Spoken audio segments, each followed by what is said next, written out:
Sejam bem-vindos novamente a mais um estudo nos canais Clamando no Deserto, Brasil Pensa. Dessa vez nós vamos dar continuidade ao estudo do livro do Sérgio João Pires sobre o dilúvio. Nós vamos tentar falar nesse estudo pelo menos dos capítulos 5 e 6, dependendo do transcorrer aqui. Aí eu vou falar mais um capítulo, né? Então vamos lá? Dar início. Veja só. Capítulo 5. Evidências geológicas, paleontológicas e arqueológicas. A geologia nos mostrará se existem sinais comprovados na superfície da Terra da ocorrência de uma inundação local. A paleontologia nos apresentará se existem vestígios da exterminação em massa de animais, plantas e seres humanos em decorrência da ação da água. E a arqueologia nos informará se existem registros de civilizações que desapareceram soterradas pela ação da água. A coluna geológica se formou em um único evento. Experimentos de laboratório demonstram isso.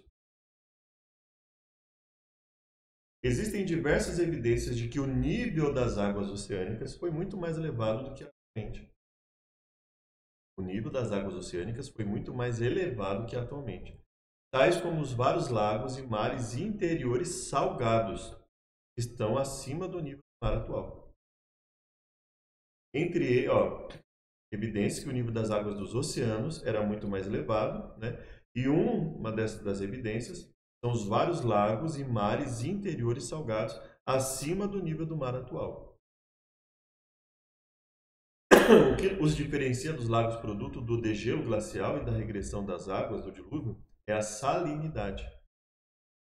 Entre eles, destacam-se o Lago Van, 1.662 metros acima do nível do mar na Turquia, e o Lago Urmia, 1.275 metros no Irã. Os lagos Titicaca e Popó, no Peru e Bolívia, estão respectivamente a 3.812 e 3.690 metros acima do nível do mar, e ambos são salgados. O Lago Tuz, na Turquia, também salgado, 899 metros acima do nível do mar. Mesmo o Lago Ubsnur, na Mongólia. O Mar Morto, Israel, 396 metros abaixo do nível do mar, mas é salgado. O Lago Rudolph, no Quênia, a 375 metros. O Lago Great Salt, Estados Unidos, 1.278 metros. E na União Soviética, o Lago Sikhu, 1.609 metros. E o Mar Arial, a 53 metros acima do nível do mar. E o Mar Cáspio, atualmente a 28 metros abaixo do nível do mar. Fato esse devido ao elevado índice de evaporação. Dr.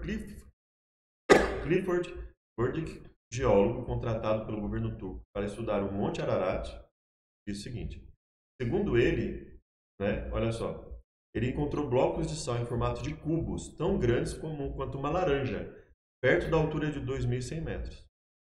Segundo ele, isso indica que houve um tempo em que o oceano era centenas de metros mais alto, centenas de metros mais alto que atualmente. Existem almofadas de lava no Ararat até 4.200 metros de altura, indicando que se trata de uma lava expelida do interior da Terra quando o Ararat estava debaixo d'água. Então veja, Ararat, almofadas até 4.200 metros de altura, indicando que se trata de lava expelida no interior da Terra quando o Ararat estava debaixo d'água. Os cones conglomerados encontrados no Ararat, diz o Dr. Burdick, constituem indícios adicionais de uma inundação universal. Conglomerados são de diversos tamanhos, de rochas que se fundiram juntas. São uma mistura de pedras arredondadas, solidificadas por um agente como carbonato de cálcio. Para produzi-lo, são necessários o fluxo de lava e a ação violenta de água. Fluxo de lava, ação violenta de água. Encontrar um cone conglomerado a 3.600 metros de altura no Ararat indica que houve um tempo em que a área esteve submersa. Então, ou seja, o Monte Ararat esteve submerso. Montanhas do Ararat, o pequeno à esquerda e o Ararat à direita. As rochas sedimentares também constituem evidências da ocorrência do dilúvio. Dr. Morris nos informa. A grande maioria das rochas sedimentares é de origem aquosa. Immanuel Velikovsky diz o seguinte: qual não foi a surpresa dos cientistas do século XIX ao descobrirem que, até o ponto onde escalaram, as rochas continham esqueletos de animais marinhos, peixes do oceano e conchas de moluscos. Outra descoberta de ostras gigantes foi feita no Peru, em 2001.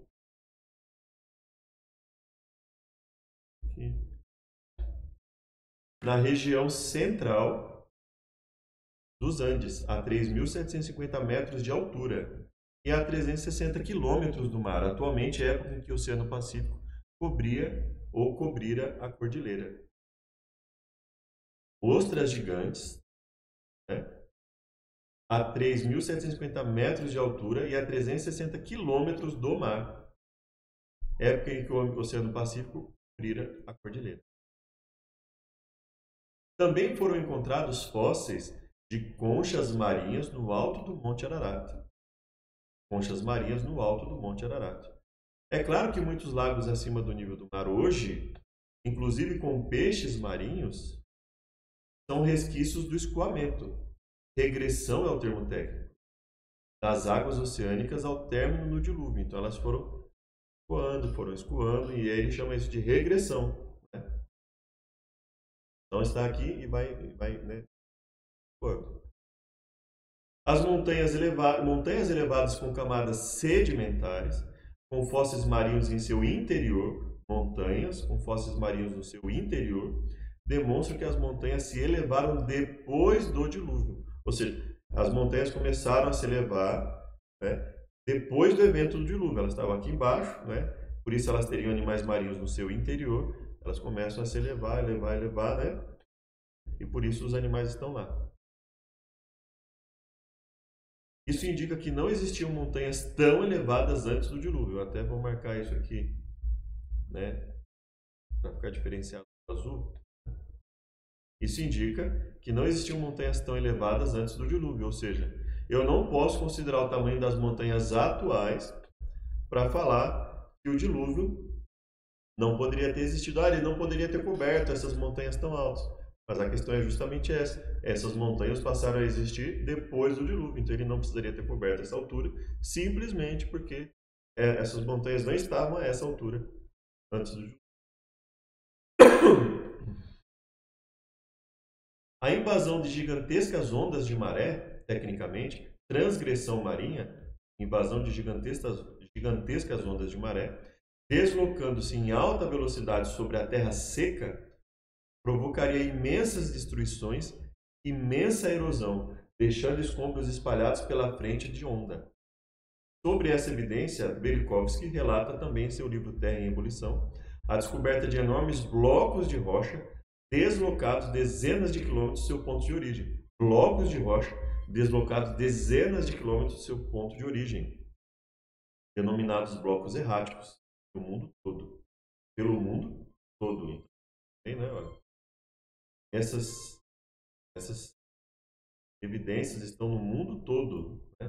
Blocos de rocha ou seja, que poderia ter provocado gigantescas ondas deslocando sobre a terra seca, provocando imensas destruição. Né?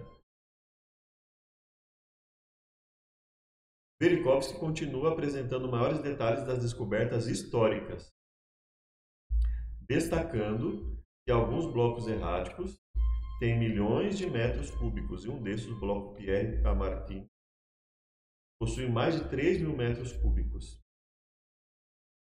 Alguns blocos erráticos são enormes. O bloco existente perto de Conway, no estado de New Hampshire, tem 27 por 12 por 11,5 metros e pesa cerca de 10.000 toneladas, equivalente à capacidade de um grande navio cargueiro. O bloco de Ototox, 50 km ao sul de Calgary, Alberta, é composto de duas partes de quartzito, vindas de pelo menos 80 km a oeste, que deve pesar mais de 18.000 toneladas. São pequenos em comparação com uma massa de pedra calcária existente perto de Malmö, no sul da Suécia, que tem 5 quilômetros de comprimento, 300 metros de largura e entre 30 e 600 metros de espessura, e que veio de alguma distância desconhecida. Mas o maior bloco errático conhecido está localizado na Austrália Central. Olha só, Suécia, né? Ele fala de Calgary, Alberta. Aqui ele fala de New Hampshire, né? Então ele fala de vários lugares diferentes. Então nós vemos aqui a Austrália Central agora, juntamente com outros grandes blocos, é o Ayers Rock, no território norte, cor vermelha escura. Possui 3,5 km de comprimento, por 2 km de largura e 350 metros de altura, acima do chão. Não existe uma montanha próxima, de onde pudesse ter se originado. É um enigma geológico. Essas evidências vêm demonstrar a violência e velocidade das ondas de maré em sua transgressão ao continente original. E também nos dá a dimensão da erosão que provocariam, pois elas não deslizariam suavemente sobre a superfície da Terra, mas a corroeriam violentamente, acabando com o solo original, erodindo as rochas do continente por processo de cavitação e depositando os sedimentos mais tarde, quando reduzisse a velocidade. Então aqui nós temos a figura lá da Austrália, né? Ayers Rock, né? Evidências paleontológicas. Os leitos de carvão mineral tiveram sua origem em árvores de todos os tipos. Para se formarem leitos carboníferos de carvão, né, de 30 centímetros de espessura, calcula-se que são necessários restos vegetais com 3,5 metros de espessura. Alguns veios de carvão às vezes chegam a 15 metros de espessura, necessitando de cerca de 180 metros de restos vegetais para se formarem. Muita coisa. 180 metros de restos vegetais para formar esses 15 metros de espessuras de carvão. É uma quantidade de madeira inimaginável. No entanto, existem ainda casos excepcionais, como nas bacias carboníferas da Nova Escócia e de Nova Brunswick, o leito carbonífero atinge uma espessura entre algumas centenas e 4.000 metros no Canadá. É muita coisa para isso ter se formado de forma natural, né? Sem uma catástrofe. Né? A inferência lógica é que quando estava ocorrendo a deposição desses restos de plantas e animais marinhos, estava ocorrendo a invasão, a transgressão oceânica, que carreou para o local do sepultamento e o resultado da extinção em massa estava ocorrendo naquele momento provocada pela água. Velikovsky nos informa relatando as descobertas. Esses enormes depósitos hoje de carvão, como algas e fungos existentes sobre as folhas que foram preservadas no carvão, existem hoje em plantas da Java, do Brasil e de Camarões. Ele também destaca que, além da flora tropical, que existe em Geiseltal, ou Geiseltal, lá se acumularam exemplares de plantas de quase todos os lugares, exemplares de plantas de quase todos os lugares do mundo. Os insetos encontrados nesse leito de carvão têm hoje na África, Oriente Asiático e em diversas regiões da América preservados numa pureza quase original. As camadas de carvão são um verdadeiro cemitério para a fauna de animais terrestres, como répteis, aves e mamíferos, que inclui macacos, crocodilos, marsupiais e até uma ave indo-australiana, um condor americano, cobras de regiões tropicais, salamandras do Oriente Médio, conforme eu ocupando. Os crocodilos vivem nos pântanos, outros animais em estepes. Então veja, quanta variedade de quantos lugares diferentes, né, validando que esse cemitério de animais aqui é o resultado de uma catástrofe de nível mundial. Né? A clorofila ficou retida nas folhas encontradas na linhita, Weigelt e Noack. Tudo indica que foram rapidamente soterradas. Na linheta de Geiseltal encontram-se estratos inteiros de folhas de todas as partes do mundo, contadas aos bilhões. Estratos inteiros de folhas de todas as partes do mundo, contadas aos bilhões. Embora se apresentem despedaçadas, mantêm intactas as fibras finas, nervação, em alguns casos ainda são verdes. Na imagem acima à direita, a maior parte da folha está numa única camada sedimentar, mais escura. E uma pequena parte está atravessando múltiplas camadas sedimentares, por cinza separada da seguinte, por uma linha de cor branca, chamadas de barbes. A geologia convencional considera que essas camadas finas, essas barbes, se formaram anualmente. Esta única imagem é suficiente para destruir esse conceito para todas as camadas sedimentares semelhantes. Olha só. É uma imagem de folha, né, do que seriam várias camadas se formando ano a ano. Seria possível, né? Gente.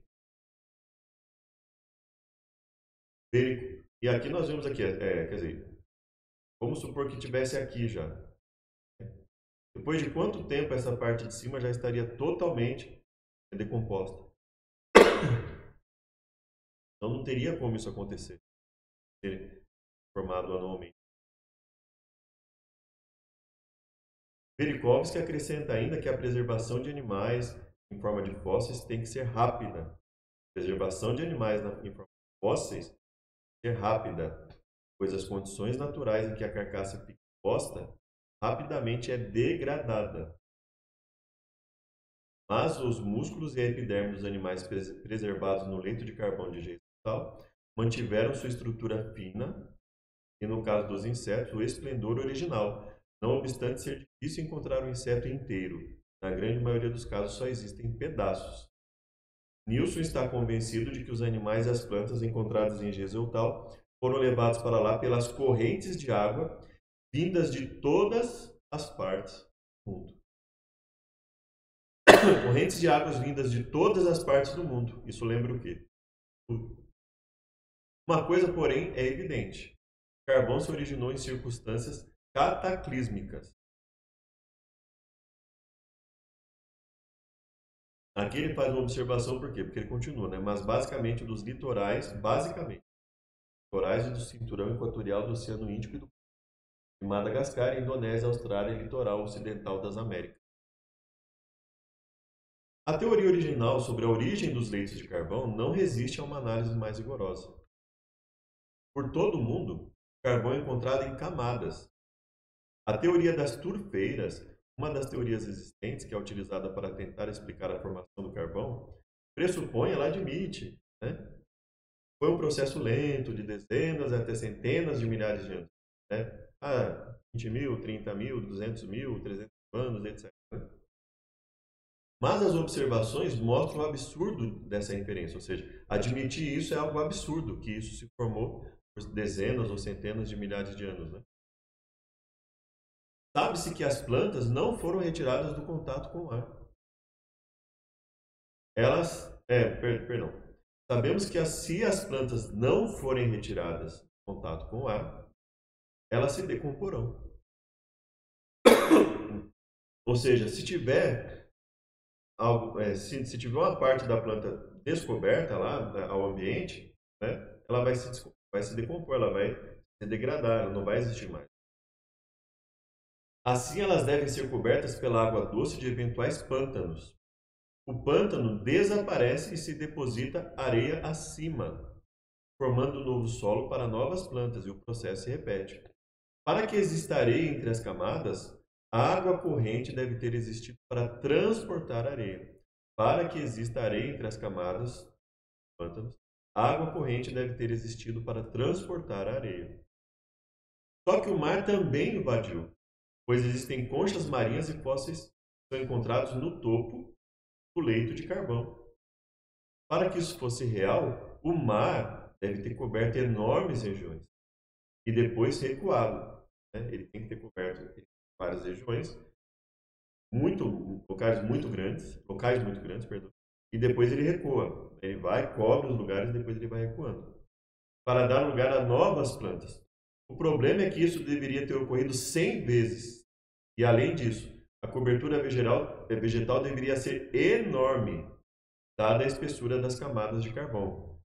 Isso tinha que ocorrer 100 vezes e a cobertura vegetal tinha que ser enorme para isso acontecer.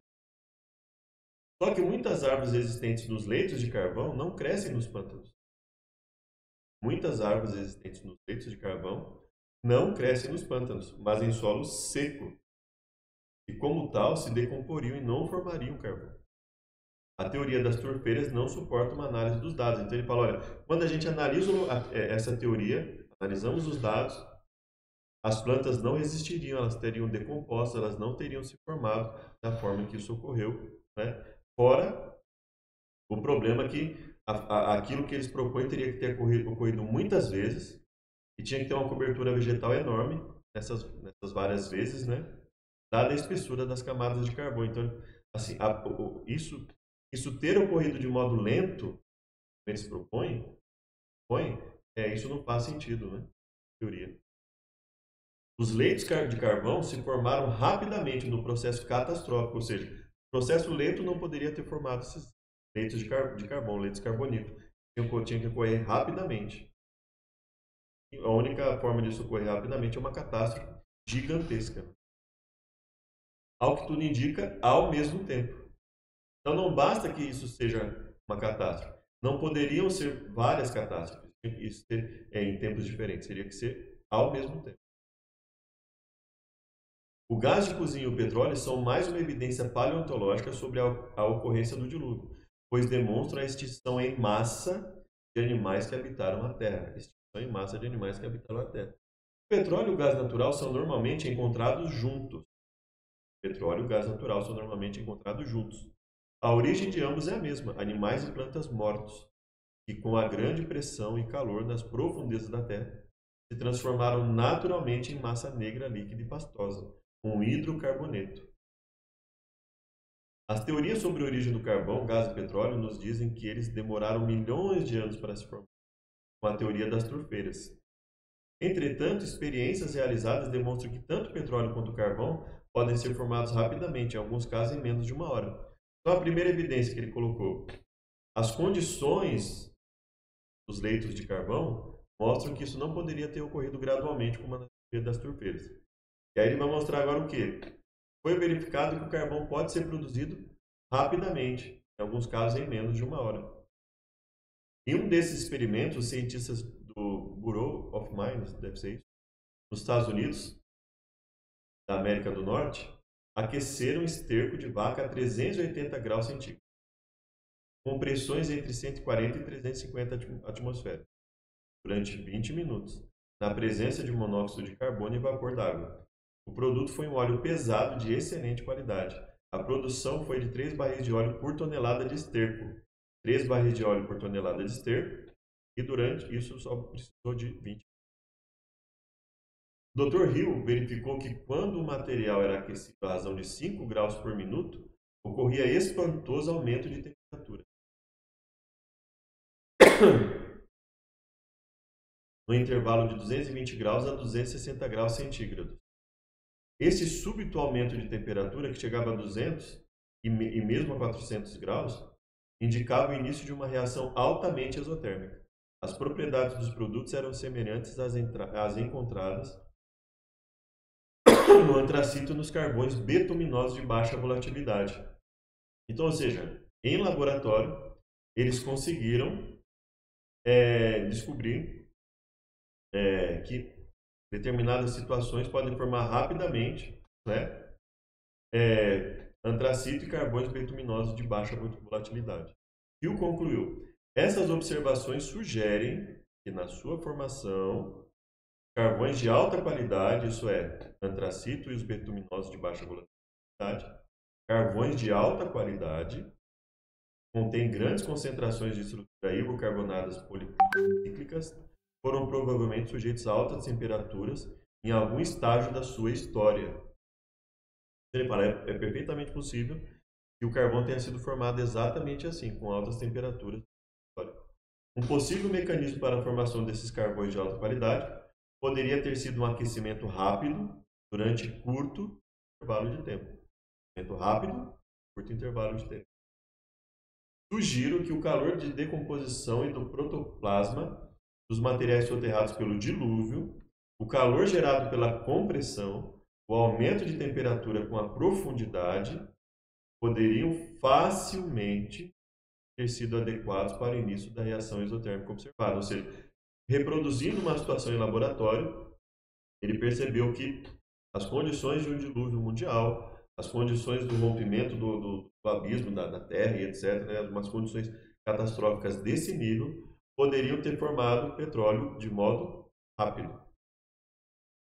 A reação ter seria realizada até o fim, produzindo os nossos depósitos de óleo e carvão em questão de dias ou semanas após terem sido soterrados pelos sedimentos provenientes do dilúvio.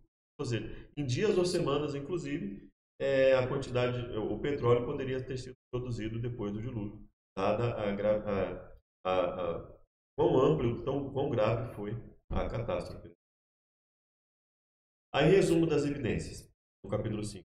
Ficou claro que o oceano invadiu a Terra, removeu blocos enormes de rocha, transportou com os pequenos seixos que rolam das correntes, rios de hoje, por longas distâncias, depositando quando a velocidade diminuiu. A invasão marinha possuía alta velocidade, erosão violenta no continente original. E quando a velocidade das ondas reduziu, ocorreu o processo de sedimentação. Vai descendo, né? Até ficar ali na Terra, né? Capítulo. Nós vamos ficar dessa vez com o capítulo 6 mesmo. Estamos um pouco mais de tempo, né? E no próximo vídeo nós vamos falar capítulo 5, né, que nós falamos, e na próxima nós vamos falar sobre capítulo 6, evidências paleontológicas, paleontológicas, né? E aí nós vamos dar continuidade aqui.